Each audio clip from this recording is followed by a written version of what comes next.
It was a weird text, and I think that's the most important part of this. A text message out of the blue. They are acting as if your boss is saying, hey, you know, I'm traveling and I forgot to purchase a gift card. Can you get it for me? Erica Dilworth of Broadview Heights got one recently.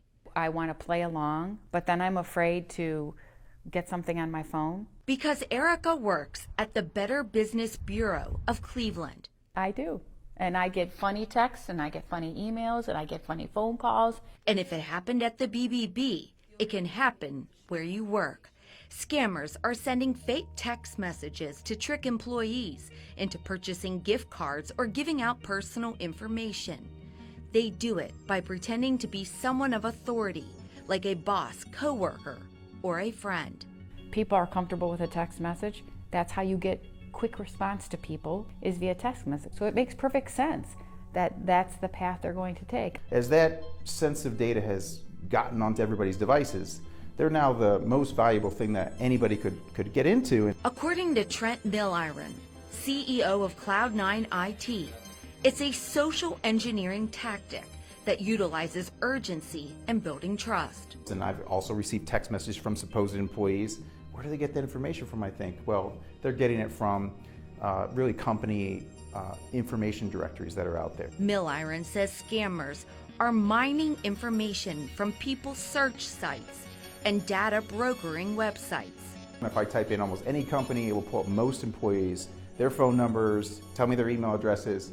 It's not uncommon for hackers to use those exact same tools. They have no problem paying for that because in the end it opens the door for them to do this kind of stuff, and then they'll double check it across social media platforms. Meaning, be careful what you post.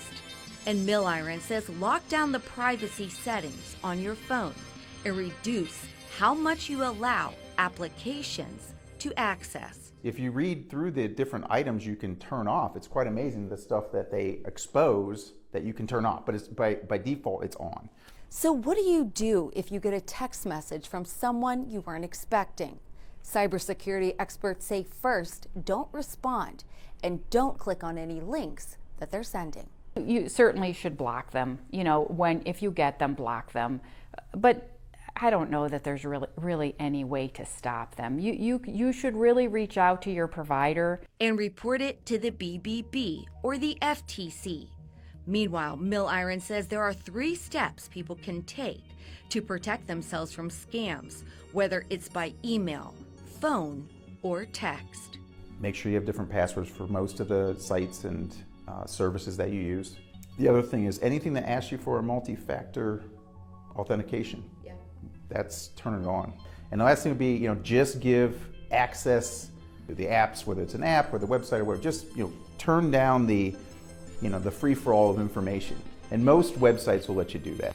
They connect the dots of all the little pieces of breadcrumbs that you put on social media. In Cleveland, Melissa Reid, Fox 8 News.